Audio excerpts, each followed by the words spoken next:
Tudo bem, pessoal? Tudo tranquilo? Como eu assumi o compromisso de estar falando com vocês sobre fluidos de freio, mas infelizmente por questões de viagem a serviço não vou poder estar comparecendo, vamos falar um pouco aqui então sobre os fluidos de freio. Missão dada é missão que tem que ser cumprida.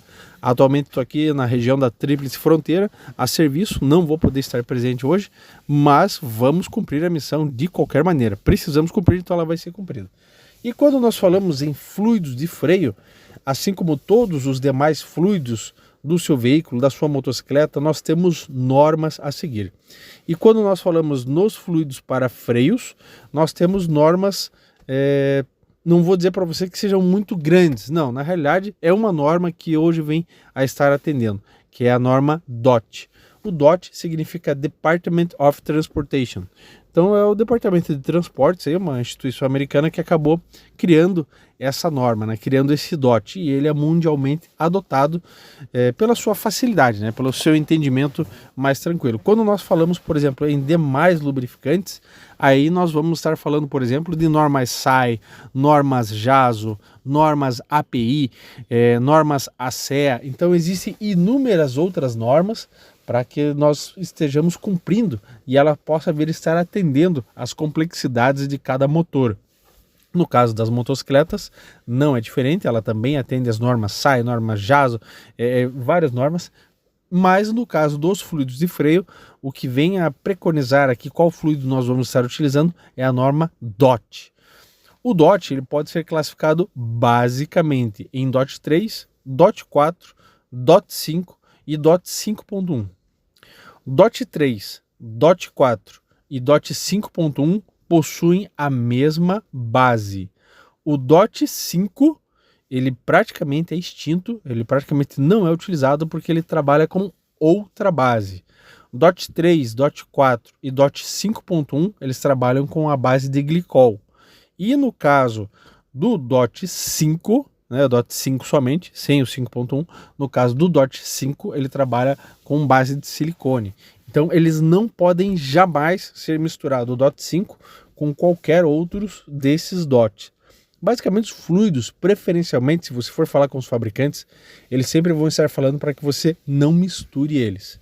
E de fato, cada um tem a sua particularidade de construção, reações podem estar surgindo disso, então preferencialmente você não mistura os fluidos, você substitui.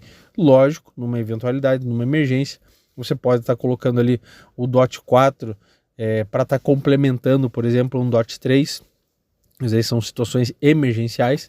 O que você não pode colocar é deixar com que uma situação emergencial vire uma situação permanente, né? Não é isso que acontece. Não deveria, ao menos, né? Então aqui no caso do DOT 4, nós temos mais uma particularidade que nasceu recentemente, que é o DOT 4 LV. O que vai ser esse LV? É de Low Viscosity, ou seja, de uma viscosidade mais baixa. Ele tem as características do DOT 4, porém com uma característica mais baixa, uma característica de viscosidade mais baixa. DOT 3, a temperatura de ebulição dele é aproximadamente na casa dos 200, 210 graus, dependendo do fabricante. O DOT 4 na faixa dos 230, 250, dependendo do fabricante. E no caso do DOT 5.1, ali de 260 em diante, 270, dependendo do fabricante. E o que vem a ser esse DOT 4 LV? Toda vez que nós estamos falando com fluidos, com lubrificantes, com meios líquidos, nós temos um padrão de viscosidade. Quando nós falamos, por exemplo, do DOT 3, nós temos uma viscosidade que é um pouco mais densa. O DOT 4, uma viscosidade que não é tão densa como o DOT 3. E o DOT 5, uma viscosidade que até então era a viscosidade mais baixa. Ele conseguia ter uma viscosidade baixa, mas também conseguir estar mantendo uma alta temperatura de ebulição. A viscosidade, o que é? A viscosidade nada mais é do que a dificuldade que um meio líquido tem de estar passando por algum meio, né? Por estar passando ali, rompendo algum obstáculo, algum objeto.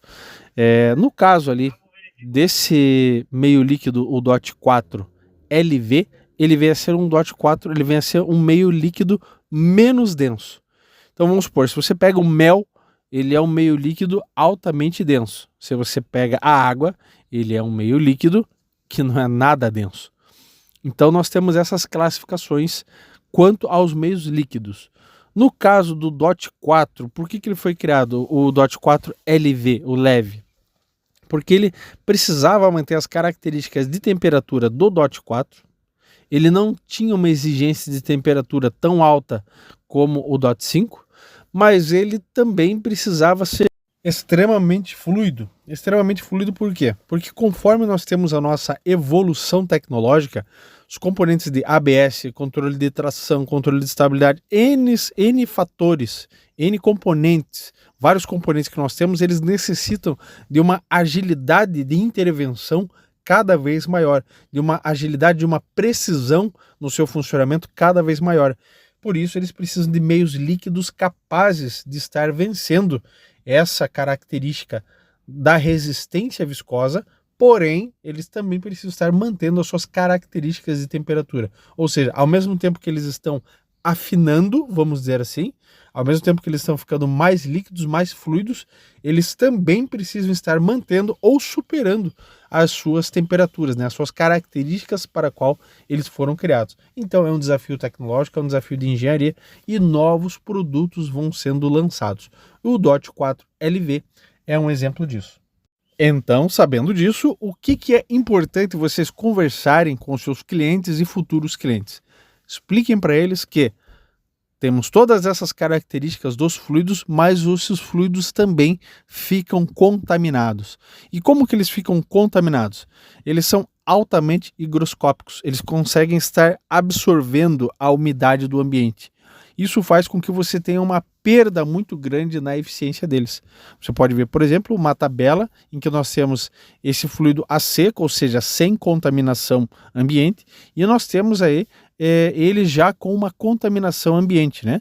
Que é a tabela dele em sua característica úmida. Isso quer dizer que conforme você vai passando, os índices a seco dele, ou seja, os índices iniciais dele vão caindo, vão começando a cair. Ao longo de 2 anos, você já tem uma contaminação muito grande desse fluido. Então, com certeza, ele não está cumprindo o seu papel de uma maneira tão bem, de uma maneira tão eficaz como ele estaria se ele tivesse com um fluido novo. Além de você ter uma perda nessa capacidade de reação, uma perda nessas características dele, você também pode ter uma deterioração dos componentes. Se você pegar aí, o pessoal vai estar vendo aí, o professor vai estar mostrando aí mais para frente nas instruções sobre os componentes de freio, você vai estar vendo ali alguns componentes da pinça de freio, que são os pistões de freio. Dependendo do freio, ele tem somente um pistão, tem com 2 pistões, tem com 3, tem vários métodos de construção desses sistemas de freio, e todos os sistemas ali a disco, eles trabalham com esse mecanismo de pistão de freio, e esses pistões eles começam a ter deteriorações, justamente por ter essa absorção de água. Alguns deles começam a ter ali algumas situações de ferrugem, algumas situações de cavitação, que vem a ser a deterioração do material em alguns pontos. Então é natural que isso daí ocorra caso você não faça a substituição regular desse sistema, né, desses fluidos. Portanto, fazer essa substituição a cada 2 anos vai estar garantindo a resistência dos materiais que são empregados ali e também a qualidade de funcionamento do sistema. Por isso, substitui assim sempre o fluido de freio pelo componente indicado pelo fabricante ou superior àquele indicado pelo fabricante.